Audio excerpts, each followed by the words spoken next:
മിത്രയോടൊപ്പം മുറിയിൽ വന്ന ഗിരി മുറിയിലേക്ക് കയറിയ ഉടനെ വാതിലടച്ച് കുറ്റിയിട്ടു. എന്താ? എന്തിനാ വാതിലടച്ചത്? വാതിലടയ്ക്കുന്ന സൗണ്ട് കേട്ടതും അവൾ തിരിഞ്ഞ് അവനെ നോക്കി ചോദിച്ചു. ചുമ്മാ ഒരു രസം. അവൻ ഉടുത്തിരുന്ന മുണ്ടൊന്ന് മടക്കി കുത്തി അവളുടെ അടുത്തേക്ക് കുസൃതി ചിരിയോടെ നടന്നുകൊണ്ട് പറഞ്ഞു. കഥക് തുറക്കു ഗിരിയേട്ടാ, ആരെങ്കിലും കണ്ട നാണക്കേടാണ്. അവൾ അവനെ നോക്കി ദയനീയമായി പറഞ്ഞുകൊണ്ട് പുറകിലേക്ക് നടന്നു. തുറക്കാം, ഒരു 5 മിനിറ്റ്. ഞാൻ എൻ്റെ പെണ്ണിനെ സാരിയിലൊന്ന് കുറച്ചു നേരം കണ്ടോട്ടെ. അവൻ മീശ പിരിച്ചുകൊണ്ട് കുസൃതി ചിരിയോടെ അവളുടെ അടുത്തേക്ക് നടന്നുകൊണ്ട് പറഞ്ഞു. അവൻ അടുത്തേക്ക് വരുന്നതിനനുസരിച്ച് അവൾ പുറകിലേക്ക് മാറിക്കൊണ്ടിരുന്നു. എന്താ പെണ്ണെ, പേടിയാവുന്നോ? അവൻ വരുന്നതനുസരിച്ച് അവൾ പുറകിലേക്ക് മാറുന്നത് കണ്ട് അവൻ കുസൃതി ചിരിയോടെ അവളോട് ചോദിച്ചു. ഗിരിയേട്ട പ്ലീസ്, ആരെങ്കിലും വന്ന നാണക്കേടാ, ഒന്ന് കഥക് തുറക്ക്. അവൾ ദയനീയമായി അവനോട് പറഞ്ഞു.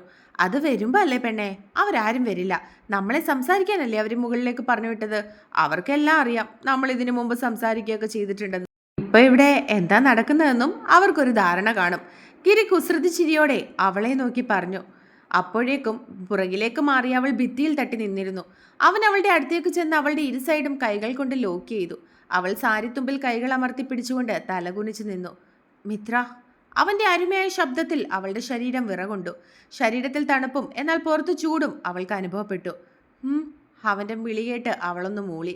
എന്നെ നോക്കു പെണ്ണെ, എന്തിനാ ഇത്രയും നാണം? ഞാനല്ലേടി. അവന്റെ മയത്തോടു കൂടിയുള്ള പതിഞ്ഞ സംസാരത്തിൽ അവൾ കണ്ണുകൾ ഉയർത്തി അവനെ നോക്കി. എന്നാൽ അവന്റെ തീക്ഷ്ണതയേറിയ നോട്ടം താങ്ങാനാകാതെ അവൾ കണ്ണുകൾ താഴ്ത്തി. നീ ഇന്നൊന്നുകൂടി സുന്ദരിയായിട്ടുണ്ട്. നോർമൽ ഡ്രസ്സിനേക്കാൾ നിനക്ക് സാരിയാണ് കൂടുതൽ ചേർച്ച. ശരീരവടിവൊക്കെ ഈ സാരിയിൽ എടുത്തറിയുന്നുണ്ട്. അവൻ പറഞ്ഞതും അവൾ കണ്ണുകൾ ഉയർത്തി ആണോ എന്നുള്ള രീതിയിൽ അവനെ നോക്കി. സത്യ പെണ്ണെ ഞാൻ പറഞ്ഞത്, കല്യാണം കഴിഞ്ഞിട്ട് നീ എന്ന് സാരി ഉടുത്താൽ മതി. അവൻ ചിരിച്ചുകൊണ്ട് അവളുടെ മുഖത്തേക്ക് നോക്കി പറഞ്ഞതും അവൾ നെറ്റിച്ചുളിച്ചു. ഞാൻ ഉദ്ദേശിച്ചത് നമ്മൾ എവിടെയെങ്കിലും യാത്ര പോകുമ്പോൾ എന്നാ, അല്ലാതെ വീട്ടിലൊന്നും നീ സാരി ഉടുക്കണ്ട. അവളുടെ സംശയത്തോടെയുള്ള നോട്ടം കണ്ട് അവൻ പറഞ്ഞതും അവളൊന്ന് ചിരിച്ചു. അവൻ അവളുടെ കണ്ണുകളിലേക്ക് തന്നെ നോക്കി. അവയിൽ അവനോടുള്ള പ്രണയവും സന്തോഷവും ഒക്കെ ഉണ്ടായിരുന്നു. അത് കണ്ടതും അവൻ അവളുടെ മുഖം കയ്യിലെടുത്തു. അതറിഞ്ഞ് അവളുടെ ഹൃദയമിടിപ്പ് കൂടി. അവൻ്റെ കണ്ണുകൾ അവളുടെ മുഖം മുഴുവൻ ഓടി നടന്നു. ഗിരിയേട്ടാ, അവൾ അവനെ നോക്കി ഉമിനീരിറക്കി. അവൻ അവളുടെ ചുണ്ടിനെ വിരലുകൾ കൊണ്ട് തടഞ്ഞു. അവൻ അവളുടെ നെറ്റിയിൽ ചുണ്ടുകൾ ചേർത്തു. അവൾ കണ്ണുകൾ അരച്ച് പതിയെ അതിനെ സ്വീകരിച്ചു. അവൻ അവളുടെ ഇടുപ്പിൽ കൂടി കൈ ചേർത്ത് അവൻ്റെ നെഞ്ചോട് ചേർത്ത് പിടിച്ചു. അവൾ ഒരു കുഞ്ഞിനെ പോലെ അവൻ്റെ നെഞ്ചിലേക്ക് ചാഞ്ഞിരുന്നു. ഐ ലവ് യു ഗുണ്ടുമുളകെ, അവൻ ചിരിയോട് അവളെ നോക്കി പറഞ്ഞതും അവൾ തലയുയർത്തി അവൻ്റെ മുഖത്തേക്ക് നോക്കി. ഉമ്മ. അവൻ അവളുടെ മുഖം ഒന്ന് വലത് കൈ കൊണ്ട് ഒഴിഞ്ഞ് അവൻ്റെ ചുണ്ടിൽ ആ കൈ ചേർത്ത് പറഞ്ഞതും അവൾ അവൻ്റെ നെഞ്ചിലേക്ക് ഒന്നുകൂടി ചാഞ്ഞിരുന്നു. മിത്ര, അവൻ അവളെ തൻ്റെ നെഞ്ചോട് ചേർത്ത് പിടിച്ചുകൊണ്ട് വിളിച്ചു. അവൾ നാണത്തോടെ തന്നെയൊന്ന് മൂളി. അത് കേട്ടതും അവൻ അവളുടെ മുഖം തൻ്റെ നെഞ്ചിൽ നിന്നും ഉയർത്തി. അവൻ്റെ മുഖം അവളുടെ മുഖത്തലഞ്ഞു. അത് കണ്ട് അവളുടെ ശരീരം വിറയ്ക്കാൻ തുടങ്ങി. അവൻ്റെ കണ്ണുകളിലെ തീക്ഷ്ണത താങ്ങാൻ കഴിയാതെ അവൾ അവനെ നോക്കാതെ കണ്ണുകൾ മാറ്റി. എനിക്ക് ഇവിടുത്തെ ടേസ്റ്റ് അറിയാൻ തോന്നുന്നു. അവൻ തള്ളവിരലിനാൽ അവളുടെ ചുവന്ന ചുണ്ടിൽ തഴുകിക്കൊണ്ട് പറഞ്ഞു. ഏട്ടാ, അവൾ നാണത്തോടെ ദയനീയമായി വിളിച്ചു. എന്നാൽ ആ വിളി കേൾക്കാത്തതുപോലെ അവൻ അവളുടെ മുഖത്തിൻ്റെ അടുത്തേക്ക് മുഖം അടുപ്പിച്ചു. അവൻ്റെ മുഖം അവളുടെ മുഖത്തിൻ്റെ അടുത്തെത്തിയതും അവൾ കണ്ണുകളെ ഇറുക്കി അടച്ചു. തൻ്റെ സാരിക്കിടയിലൂടെ അവൻ്റെ കരങ്ങൾ അവളുടെ വയറിൽ പതിയുന്നത് അവൾ അറിഞ്ഞു. അവൾ കണ്ണുകൾ തുറക്കാതെ തന്നെ ഉമിനീരിറക്കി. പെട്ടെന്ന് സാരിക്കിടയിലൂടെ അവൻ്റെ കരങ്ങൾ അവളുടെ വയറിൽ ചെറിയ നോവോടെ അമർന്നതും അവളിൽ നിന്നും ഒരു ശബ്ദം പുറത്തേക്ക് വന്നു. എന്നാൽ അപ്പോഴും അവൾ കണ്ണുകൾ തുറന്ന് അവനെ നോക്കിയില്ല. അവൻ്റെ കണ്ണുകളിലേക്ക് നോക്കാൻ ധൈര്യമില്ലാത്തതുപോലെ തന്നെ അവൾ കണ്ണുകൾ ഇറുക്കി അടച്ചു പിടിച്ചിരുന്നു. അവൻ്റെ ഒരു കൈ അവളുടെ വയറ്റിൽ പതിഞ്ഞിരുന്നു. എങ്കിലും മറുകൈ അവളുടെ പിന്തലയിൽ പിടിച്ച് അവൻ അവളുടെ മുഖം അവൻ്റെ മുഖത്തിൻ്റെ അടുത്തേക്ക് അടുപ്പിച്ചു പിടിച്ചു. അവൻ പതിയെ അവളുടെ മൃദുലമായ ചുണ്ടിനെ തൻ്റെ ചുണ്ടിനാൽ തഴുകി. ഏറെ നേരത്തിന് ശേഷം ശ്വാസം വിലങ്ങുതടിയായപ്പോൾ അവൻ മനസ്സില്ലാ മനസ്സോടെ അവളുടെ ചുണ്ടിനെ വേർപ്പെടുത്തി. പിന്നെ ചിരിച്ചുകൊണ്ട് അവളുടെ മുഖത്തേക്ക് നോക്കി. ശ്വാസമെടുക്കാൻ കഷ്ടപ്പെടുന്ന തൻ്റെ പെണ്ണിനെ കണ്ടതും അവൻ അവളോട് അതിയായ വാത്സല്യം തോന്നി. ഒടുവിൽ അവളുടെ നെറ്റിയിൽ വാത്സല്യത്തോടെ ചുണ്ടുകൾ ചേർത്തുകൊണ്ട് അവൻ ഒന്നുകൂടി അവളെ തൻ്റെ നെഞ്ചോട് ചേർത്ത് പിടിച്ചു. സേറ. തൻ്റെ മുൻപിൽ മുഖം വീർപ്പിച്ച് വെച്ചിരിക്കുന്ന അവളെ നോക്കി അവൻ ചിരിയോടെ വിളിച്ചു. അവൾ മൈൻഡ് ചെയ്യാതെ പ്രകൃതി ഭംഗിയൊക്കെ ആസ്വദിച്ച് നിൽക്കുകയായിരുന്നു. സേറ, നീ എന്തിനിങ്ങനെ മുഖം വീർപ്പിച്ച് നിൽക്കുന്നേ? അവൻ അവളുടെ മുഖത്തേക്ക് നോക്കി ചോദിച്ചു. അവൾ അപ്പോഴും അവനെ മൈൻഡ് ചെയ്യാതെ നിന്നു. എടി, ഞാൻ നിന്നോടാണ് സംസാരിക്കുന്നത്. അവൾ മിണ്ടാ നിൽക്കുന്നത് കണ്ട് അവൻ ദേഷ്യത്തോടെ പറഞ്ഞു. അതിന് അവൾ അവനെ നോക്കി ഒന്ന് പുച്ഛിച്ചു. സർ, അതെ, എനിക്ക് ദേഷ്യം വരുന്നുണ്ട് കേട്ടല്ലോ. അവൻ അവൾക്ക് നേരെ കൈ ചൂണ്ടി കുറച്ച് ദേഷ്യത്തോടെ പറഞ്ഞു. കേട്ടില്ല. അവൾ വീണ്ടും പുച്ഛിച്ചു. കേൾപ്പിക്കാൻ എനിക്കറിയാം. അതും പറഞ്ഞുകൊണ്ട് അവൻ അവളുടെ ഇടുപ്പിൽ പിടിച്ച് അവൻ്റെ അടുത്തേക്ക് അടുപ്പിച്ചു. അവൾ അപ്പോഴും അവന് നേരെ പുച്ഛം വാരി വിതറി. അത് കണ്ട അവൻ അവളുടെ ഇടുപ്പിൽ അമർത്തിയൊരു പിച്ചു കൊടുത്തു. ആ അവൾ ഞെട്ടിക്കൊണ്ട് അവൻ്റെ മുഖത്തേക്ക് നോക്കി. നിന്റെ പുച്ഛം അവസാനിപ്പിക്കാൻ എനിക്ക് 10 മിനിറ്റ് മതി. ആ 10 മിനിറ്റ് നിന്റെ മുഖത്തെ പുച്ഛം മാറി ഇവിടെ പല പല വികാരങ്ങൾ മാറി മറിയുന്നത് ഞാൻ കാണിച്ചു തരാം. തരട്ടെ? അവൻ്റെ മുഖത്ത് കുസൃതി വിരിഞ്ഞു. അവൻ എന്താ ഉദ്ദേശിക്കുന്നതെന്ന് അവൾക്ക് അറിയായിരുന്നു. അവൻ പറഞ്ഞാൽ പറഞ്ഞതുപോലെ ചെയ്യുമെന്നും അവൾക്കറിയാമായിരുന്നു. അതുകൊണ്ട് ഇനി കൂടുതൽ പുച്ഛം വാരി വിതറുന്നത് അവളുടെ ശരീരത്തിന് നല്ലതല്ല എന്ന് മനസ്സിലായ അവൾ പിന്നെ ഒന്നും തന്നെ മിണ്ടാൻ പോയില്ല. എടി പെണ്ണെ, എന്തിനെങ്ങനെ മുഖം വീർപ്പിക്കുന്നേ? അവൻ അവളെ ഒന്നുകൂടി ചേർത്ത് നിർത്തിക്കൊണ്ട് ചോദിച്ചു. ചുമ്മാ ഒരു രസം. അത് കേട്ട അവൾ ചിരിച്ചുകൊണ്ട് അവനെ നോക്കി കണ്ണ് ചിമ്മി. ഓ, എന്നെ പുറകെ നടത്തിക്കാനുള്ള നിന്റെ അടവായിരുന്നു അല്ലേടി? അവൻ അവളുടെ ചെവിയിൽ പിടിച്ച് കിഴുക്കിക്കൊണ്ട് ചോദിച്ചു. ആ വിടി ചായ, വേദനിക്കുന്നുണ്ട് കേട്ടോ, അവൾ അവൻ്റെ കയ്യിൽ പിടിച്ച് പറഞ്ഞു. വേദനിക്കാൻ തന്നെയാ പിടിച്ചത്, നിനക്ക് ഈയിടെയായിട്ട് ഇച്ചിരി കൂടുന്നുണ്ട്, അവൻ കപടദേഷ്യത്തോടെ പറഞ്ഞതും അവൾ ചിരിച്ചുകൊണ്ട് അവൻ്റെ മുഖത്തേക്ക് നോക്കി. എല്ലാം കാണിച്ചു വെച്ചിട്ട് ആളിനെ മയക്കുന്ന ഈ ചിരിയുണ്ടല്ലോ പെണ്ണെ. അവൻ്റെ സ്വരത്തിൽ വാത്സല്യം നിറഞ്ഞു. ഇച്ചായ, അവളുടെ മുഖത്ത് പരിഭവമോ പേടിയോ അങ്ങനെ എന്തോ നിറഞ്ഞു. എന്താടാ? അത് മനസ്സിലാക്കി അവൻ വാത്സല്യത്തോടെ തന്നെ അവളോട് ചോദിച്ചു. എനിക്ക് എന്തോ വല്ലാത്തൊരു പേടി തോന്നുന്നു, എന്തൊക്കെയോ സംഭവിക്കാൻ പോകുന്നത് പോലെ. അവൾ അവൻ്റെ മുഖത്തേക്ക് നോക്കി വിഷമത്തോടെ പറഞ്ഞു. ഞാൻ ഇല്ലേ നിന്റെ കൂടെ, പിന്നെന്തിനാ നീ വിഷമിക്കുന്നേ? എന്ത് സംഭവിച്ചാലും നിന്നോടൊപ്പം ഞാനുണ്ടാകും. സേറയ്ക്ക് ഇച്ചായനെ വിശ്വാസമില്ലേ? അവൻ സംശയത്തോടെ അവളുടെ മുഖത്തേക്ക് നോക്കി. എനിക്ക് എന്നേക്കാളും വിശ്വാസമായി ഇച്ചായനെ. ആ വിശ്വാസം ഉള്ളതുകൊണ്ടല്ലേ ഒന്നും നോക്കാതെ ഞാൻ ഇച്ചായൻ്റെ കൂടെ ഇറങ്ങി വന്നത്. അവൾ അവൻ്റെ മുഖത്തേക്ക് നോക്കി ചോദിച്ചതും അവൻ അവളെ നോക്കി പുഞ്ചിരിച്ചു. സേറ, ഞാൻ നിന്നോട് ഒരു കാര്യം പറയാൻ വിട്ടുപോയി. അവൻ എന്തോ ഓർത്തതുപോലെ അവളുടെ മുഖത്തേക്ക് നോക്കി പറഞ്ഞു. എനിക്കറിയാം അതെന്താണെന്ന്. അവൾ അവനെ നോക്കി പുഞ്ചിരിച്ചുകൊണ്ട് പറഞ്ഞതും അവൻ സംശയത്തോടെ അവളുടെ മുഖത്തേക്ക് നോക്കി. ഇച്ചായൻ അപ്പച്ചൻ്റെയും അമ്മച്ചിയുടെയും കേസ് വീണ്ടും റീഓപ്പൺ ചെയ്യാൻ പോവുകയാണല്ലേ? അവൾ ചിരിയോടെ അവൻ്റെ മുഖത്തേക്ക് നോക്കി ചോദിച്ചു. അത് കേട്ട് അവൻ സംശയത്തോടെ അവളെ നോക്കി. താൻ അവളോട് പറയാനിരുന്ന കാര്യം അത് അവളെങ്ങനെയാണ് അറിഞ്ഞതെന്നുള്ള സംശയമായിരുന്നു അവന്. എന്തെങ്ങനെ നോക്കുന്നേ? ഞാൻ ഇതൊക്കെ എങ്ങനെ അറിഞ്ഞു എന്നാണ് ആലോചിക്കുന്നേ? അവൻ നോക്കുന്നത് കണ്ട് അവൾ ചിരിയോടെ അവൻ്റെ മുഖത്തേക്ക് നോക്കി. നിന്നോട് ഇതാരാ പറഞ്ഞത്? അവൻ സംശയത്തോടെ തിരികെ ചോദിച്ചു. എന്നോട് മിത്ര പറഞ്ഞു. ഗിരിയേട്ടൻ അവളോട് പറഞ്ഞു അത്രേ ഇച്ചായൻ വീണ്ടും ആ കേസ് റീഓപ്പൺ ചെയ്യാൻ പോവാണെന്ന്. എനിക്ക് നല്ല പേടി തോന്നുന്നുണ്ട് ഇച്ചായ, ഇച്ചായനത് വീണ്ടും റീഓപ്പൺ ചെയ്യാൻ പോണെന്ന് വലിയോപ്പ അറിഞ്ഞ. അവളുടെ മുഖത്ത് ഭയം നിറഞ്ഞു. അയാൾ എന്നെ എന്ത് ചെയ്യാനാ സേറ? അവളുടെ മുഖം മാറിയത് കണ്ടതും അവൻ അവളുടെ മുഖം തൻ്റെ ഇരു കൈകളിലും എടുത്തുകൊണ്ട് വാത്സല്യത്തോടെ അവളോട് ചോദിച്ചു. എനിക്ക് പേടിയായി ചായ. അവർ പിടിക്കപ്പെടുമെന്ന് അവർക്ക് തോന്നിക്കഴിഞ്ഞാൽ ചിലപ്പോൾ ഇച്ചായനെ കൊല്ലാൻ പോലും അവർ മടിക്കില്ല. സ്വന്തം അപ്പനെയും അമ്മയും കൊന്ന അയാൾക്ക് ശത്രുവായ ഇച്ചായനെ കൊല്ലാനാണോ മടി? എനിക്കതൊക്കെ ഓർക്കുമ്പോൾ ശരിക്കും പേടിയാണ്.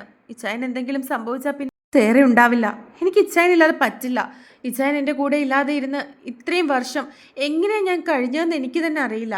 ഇച്ചായനെ അവരെന്തെങ്കിലും ചെയ്തു കഴിഞ്ഞാൽ പിന്നെ ഞാനും ജീവനോടുണ്ടാവില്ല. അത്രയും പറഞ്ഞ് അവസാനിപ്പിച്ചപ്പോഴേക്കും അവളുടെ കണ്ണുകൾ നിറഞ്ഞു തുളുമ്പിയിരുന്നു.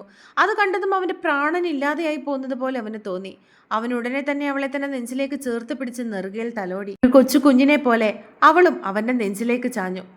അപ്പോൾ പിള്ളേരെല്ലാം തനിയെ തീരുമാനിച്ച സ്ഥിതിക്ക് ഇനിയിപ്പോൾ ഇഷ്ടമാണോ അല്ലയോ എന്നുള്ള ചോദ്യം പറച്ചിലൊന്നും വേണ്ട, നമുക്ക് തീയതി അങ്ങ് തീരുമാനിക്കാം. എന്താ? ഗിരിയുടെ മൂത്തമ്മാവൻ ചിരിച്ചുകൊണ്ട് അവരെ നോക്കി പറഞ്ഞു. അത് കേട്ടതും സേറ തൻ്റെ അടുത്ത് നിന്നും ഇത്രയൊന്ന് നുള്ളി. അവൾ കുറുമ്പോടെ സേറയെ നോക്കി. സേറ ഗിരിയെ നോക്ക് എന്നുള്ള അർത്ഥത്തിൽ അവളെ നോക്കി കണ്ണ് കാണിച്ചു.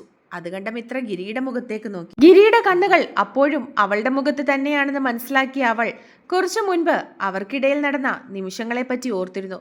അത് ഓർമ്മയിലേക്ക് കടന്നു വന്നതും അവളുടെ മുഖം നാണം കൊണ്ട് ചുവന്ന് തുടുത്തു. അവളുടെ മുഖത്തെ നാണത്താലുള്ള ചിരിയും എക്സ്പ്രഷനും ഒക്കെ കണ്ടതും ചിരിച്ചുകൊണ്ട് അവളുടെ മുഖത്തേക്ക് തന്നെ നോക്കിയിരിക്കുകയായിരുന്നു ഗിരി. അവൻ നോക്കുന്തോറും അവളുടെ മുഖം ചുവന്ന് തുടുത്തുകൊണ്ടേയിരുന്നു. മുതിർന്നവരെല്ലാം കൂടി അവരുടെ വിവാഹം അടുത്ത മാസത്തിൽ തന്നെ നടത്താമെന്ന് തീരുമാനിച്ചു. എങ്കിൽ പിന്നെ നമുക്ക് ഇറങ്ങിയാലോ? ഗിരിയുടെ അമ്മാവൻ അവരെ എല്ലാവരെയും നോക്കി ചോദിച്ചതും അവർ തലയാട്ടി. എങ്കിൽ പിന്നെ ഞങ്ങൾ ഇറങ്ങട്ടെ, അവർ മിത്രയുടെ അച്ഛനെയും അമ്മയും നോക്കി പറഞ്ഞതും അവരും സന്തോഷത്തോടെ അവരെ നോക്കി ചിരിച്ചുകൊണ്ട് തലയാട്ടിയിരുന്നു. ഗിരി അവരുടെ രണ്ടുപേരുടെ അടുത്തേക്ക് നടന്നു. അച്ഛാ, അവൻ പറഞ്ഞുകൊണ്ട് മിത്രയുടെ അച്ഛൻ്റെ കൈകളിൽ പിടിച്ചു. അയാൾ എന്താണെന്നുള്ള അർത്ഥത്തിൽ അവൻ്റെ മുഖത്തേക്ക് നോക്കി. ഞാനൊരു കാര്യം പറഞ്ഞാൽ അച്ഛനും അമ്മയും കേൾക്കുമോ? അവർ ഇരുവരുടെയും മുഖത്തേക്ക് നോക്കി ചോദിച്ചു. അത് കേട്ടതും മിത്രയുടെ അച്ഛനും അമ്മയും പരസ്പരം നോക്കി. അവൻ എന്താണ് തങ്ങളോട് ചോദിക്കാൻ പോകുന്നതെന്നുള്ള രീതിയിൽ എല്ലാവരും അവൻ്റെ മുഖത്തേക്കും തന്നെ നോക്കിക്കൊണ്ടിരുന്നു. എന്താ മോനെ? മിത്രയുടെ അച്ഛൻ സംശയത്തോടെ അവനെ നോക്കി ചോദിച്ചു. ഇവള് നിങ്ങൾ രണ്ടുപേരുടെ ഒറ്റ മകളാണെന്ന് എനിക്കറിയാം. അതുകൊണ്ട് തന്നെ നിങ്ങൾ ഇവൾക്ക് കൈനിറയെല്ലാം കൊടുക്കുമെന്നും എനിക്കറിയാം. പക്ഷേ എനിക്കൊരാഗ്രഹമുണ്ട്. അവൻ അവരുടെ മുഖത്തേക്ക് നോക്കി പറഞ്ഞതും അവരത് എന്താണെന്നുള്ള സംശയത്തോടെ അവനെ തിരികെ നോക്കി. ഞാൻ സ്നേഹിച്ചതും പ്രണയിച്ചതും ഇവളെയാ. ഇവളെ മാത്രം എനിക്ക് വേണ്ടത്. പൊന്നും പണവും ഒന്നുമില്ലാതെ ഇവളെ മാത്രം കൊണ്ടുപോകണമെന്നാണ് എൻ്റെ ആഗ്രഹം. ഞാൻ പറഞ്ഞത് എന്താണെന്ന് നിങ്ങൾക്ക് മനസ്സിലായി കാണുമല്ലോ. എൻ്റെ ആഗ്രഹം നിങ്ങൾ രണ്ടുപേരും എനിക്ക് സാധിച്ചു തരണം. അവൻ അവരുടെ രണ്ടുപേരുടെയും കയ്യിൽ പിടിച്ച് അവരുടെ മുഖത്തേക്ക് നോക്കി പറഞ്ഞു. ആദ്യം അവൻ പറയുന്നത് കേട്ട് അവർ രണ്ടുപേരും ഒന്ന് ഞെട്ടിയെങ്കിലും പിന്നെ അവരുടെ മുഖത്ത് പുഞ്ചിരിയായിരുന്നു. അത് കേട്ടുകൊണ്ട് നിന്ന എല്ലാവരുടെയും ചുണ്ടിൽ പുഞ്ചിരി വിരിഞ്ഞു. മിത്ര കണ്ണുകൾ നിറച്ചുകൊണ്ട് അവൻ്റെ മുഖത്തേക്ക് നോക്കി. മറ്റെന്തിനേക്കാളും തന്നെ അവൻ സ്നേഹിക്കുന്നുണ്ടെന്ന് മനസ്സിലായ അവളുടെ മനസ്സ് നിറഞ്ഞിരുന്നു. ശരി, എങ്കിൽ പിന്നെ ഇറങ്ങട്ടെ. അവൻ അവളുടെ അച്ഛനെ അമ്മയെ നോക്കി പറഞ്ഞതും അവർ തലയാട്ടി. അവരെല്ലാവരും യാത്ര പറഞ്ഞു പിരിഞ്ഞു. മിത്ര അവൻ കാറിൽ കയറുന്നതും മറ്റും നോക്കി. അവൻ തലയാട്ടി അവളോടും യാത്ര ചോദിച്ചു. അത് കണ്ട് അവളും ചിരിയോടെ അവനെ നോക്കി. ഇച്ചാൻ പോന്നില്ലേ? സേറ തൻ്റെ അടുത്ത് നിൽക്കുകയായിരുന്ന ക്രിസ്റ്റിയെ നോക്കി സംശയത്തോട് ചോദിച്ചു. എല്ലാവരും പോയിട്ടും അവൻ അവിടെ തന്നെ നിൽക്കുമായിരുന്നു. ഞാൻ നിന്നെ കൊണ്ട് പോകാമെന്ന് കരുതി. ഇനി നീ ഒറ്റയ്ക്ക് വേണ്ടേ അങ്ങോട്ട് പോവാൻ? അവൻ അവളെ നോക്കി ചോദിച്ചു. അവൾ ഇവിടെ നിൽക്കട്ടെ ചേട്ടാ, വൈകിട്ട് അച്ഛൻ അവളെ കൊണ്ടാക്കിക്കോളും. ചേട്ടൻ പൊയ്ക്കോ. മിത്ര അവനെ നോക്കി മറുപടി പറഞ്ഞതും അവൻ സംശയത്തോടെ സേറയെ നോക്കി. പൊയ്ക്കോ ഇച്ചായ, ഞാൻ വൈകിട്ടേ പോന്നുള്ളൂ. ഉച്ചയ്ക്ക് ഇവിടുന്ന് ഫുഡൊക്കെ തട്ടിയിട്ട് വൈകിട്ട് ഞാൻ അങ്ങ് പൊക്കോളാം. അവളും അവൻ്റെ മുഖത്തേക്ക് നോക്കി പറഞ്ഞു. ശരി, എങ്കിൽ പിന്നെ നീ ഇവിടുന്ന് ഇറങ്ങാൻ നേരം വിളിക്ക്, ഞാൻ വന്ന് കൊണ്ടുപോയിക്കോളാം. അവൻ അവളെ നോക്കി പറഞ്ഞതും അവൾ ശരിയെന്നുള്ള അർത്ഥത്തിൽ തലയാട്ടി. പിന്നെ മിത്രയുടെ അച്ഛനോടും അമ്മയോടും പെൺപിള്ളേരോട് യാത്ര പറഞ്ഞിട്ട് അവനും ഇറങ്ങി.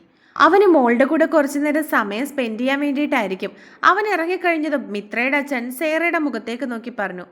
ആ, ചിലപ്പോൾ അതിനായിരിക്കും ചേട്ടൻ നിന്നത്. അത് കേട്ട് മിത്രയും അവളോട് പറഞ്ഞു. ആയിരിക്കുമോ? അവൾ നഖം കടിച്ചുകൊണ്ട് സംശയത്തോടെ ചോദിച്ചു. അറിയില്ല, മിത്ര കൈമലർത്തി കാണിച്ചു പറഞ്ഞു. ഞാൻ ഒന്ന് വിളിച്ചു നോക്കട്ടെ. അതും പറഞ്ഞ് അവൾ ഫോൺ എടുത്ത് ക്രിസ്റ്റിയെ വിളിച്ചു. എന്താടി? ഫോൺ എടുത്തപാടി അവൻ സംശയത്തോട് ചോദിച്ചു. ഇച്ചായ, ഇച്ചായന് എൻ്റെ കൂടെ കുറച്ചു നേരം ഇരിക്കാൻ വേണ്ടിയിട്ടാണോ എന്നെ കൂട്ടിക്കൊണ്ടു പോകാൻ നിന്നത്? അവൾ സംശയത്തോടെ അവനോട് ചോദിച്ചു. അതെ, ഇന്ന് മുഴുവൻ നിന്റെ കൂടെ ഇരുന്നിട്ട് വൈകിട്ട് നിന്നെ വീട്ടിലേക്കാക്കാന്നാണ് കരുതിയത്. സാരമില്ല, നീ ഇറങ്ങുമ്പോൾ വിളിച്ചാൽ മതി, ഞാൻ വരാം, അവൻ പറഞ്ഞു. അതിന് അവൾ മൂളിക്കൊണ്ട് ഫോൺ വെച്ചു. സേറ വിളിക്കാത്തത് കൊണ്ട് തന്നെ ഉച്ചയ്ക്ക് ഫുഡൊക്കെ കഴിച്ചിട്ട് കിടക്കായിരുന്നു ക്രിസ്റ്റി. പെട്ടെന്നാണ് അവൻ്റെ ഫോൺ റിങ് ചെയ്യുന്നത് കേട്ടത്. പരിചയമുള്ള പേര് ഡിസ്പ്ലേയിൽ എഴുതി കാണിച്ചതും അവൻ സംശയത്തോടെ നെറ്റിച്ചുളിച്ചു. പിന്നെ അതേ സംശയത്തോടെ തന്നെ അവൻ ഫോൺ എടുത്ത് ചെവിയിലേക്ക് വെച്ചു. ഹലോ ക്രിസ്റ്റി, എനിക്ക് നിന്നെ ഒന്ന് കാണണം, മറുവശത്ത് നിന്ന് അയാൾ പറഞ്ഞു. എന്തിന്? ഇപ്പം എന്തിനാ എന്നെ കാണുന്നത്? കുറച്ച് ദേഷ്യത്തോടെ തന്നെ അവൻ ചോദിച്ചു. ക്രിസ്റ്റി, വെറുതെ ഒരു വഴക്കിന് നിന്നെ വിളിച്ചതല്ല ഞാൻ. എനിക്ക് നിന്നെ കണ്ടേ പറ്റുള്ളൂ, അയാൾ വീണ്ടും പറഞ്ഞു. ഞാൻ എവിടെ വരണം? പിന്നെ ഒന്നും ചോദിക്കാതെ അവൻ അയാളോട് ചോദിച്ചു. വീട്ടിലേക്ക് വരണ്ട, പുറത്തെവിടെയെങ്കിലും വെച്ച്, അയാൾ സംശയത്തോടെ പറഞ്ഞു. ഞാൻ എവിടെയാണ് വരേണ്ടതെന്ന് പറഞ്ഞാൽ മതി, അവനും പറഞ്ഞു. ആനന്ദം കോംപ്ലക്സ്, അവിടെ വന്നാൽ മതി, അയാൾ മറുപടി പറഞ്ഞു. അവിടോ? അത് പൊട്ടിപ്പൊളിഞ്ഞു കിടക്കുന്ന ഒരു ബിൽഡിംഗ് അല്ലേ? എന്താ, എന്നെ കൊടുക്കാൻ വല്ല പ്ലാനും ഇട്ടുകൊണ്ടാണോ ഇപ്പം ഈ വിളി? അവൻ പുച്ഛത്തോട് ചോദിച്ചു. അല്ല, എനിക്കങ്ങനെ നിന്നെ അവിടെ വിളിച്ചു വരുത്തി പണി തരേണ്ട കാര്യമൊന്നുമില്ല. അവിടെ വെച്ച് കാണുന്നതാണ് എനിക്കും നിനക്കും നല്ലതെന്ന് തോന്നി, അതുകൊണ്ടാണ് അവിടേക്ക് വരാൻ പറഞ്ഞത്, അയാൾ പറഞ്ഞതും അവനൊന്ന് മൂളി. പിന്നെ ഞാൻ വിളിച്ചതും നമ്മൾ കാണാൻ പോകുന്നതൊന്നും തൽക്കാലം സേറ അറിയണ്ട, അയാൾ വീണ്ടും പറഞ്ഞു. അത് ഞാൻ എങ്ങനെയാ അവളോട് പറയുന്നത്? അവള് നിങ്ങളുടെ വീട്ടിൽ വന്ന് നിൽക്കുമല്ലേ? അവൻ സംശയത്തോടെ ചോദിച്ചു. ക്രിസ്റ്റി, നീ എന്നോട് കളവ് പറയാൻ നിൽക്കണ്ട. നിങ്ങൾക്കിടയിൽ ഒരു പ്രശ്നവും ഇല്ലെന്നും നിനക്ക് അവൾക്ക് നീയും ഇല്ലാതെ പറ്റില്ലെന്നും എനിക്ക് നന്നായിട്ട് അറിയാം. അതുകൊണ്ട് നീ കള്ളം പറയണ്ട, അയാൾ പറഞ്ഞു. അതിനവൻ പുച്ഛത്തോടെ ഒന്ന് ചിരിച്ചു. അപ്പം ഞാൻ പറഞ്ഞതുപോലെ നേരിട്ട് കാണാം, അയാൾ പറഞ്ഞുകൊണ്ട് ഫോൺ വെച്ചു. അയാൾ വിളിച്ചു വെച്ചതും ക്രിസ്റ്റിക്ക് നല്ല സംശയം തോന്നി. അയാളിപ്പോൾ എന്തിനാണ് ഇങ്ങനൊരു വിളിയായിട്ട് വന്നത് എന്നുള്ള സംശയത്തിലായിരുന്നു അവൻ.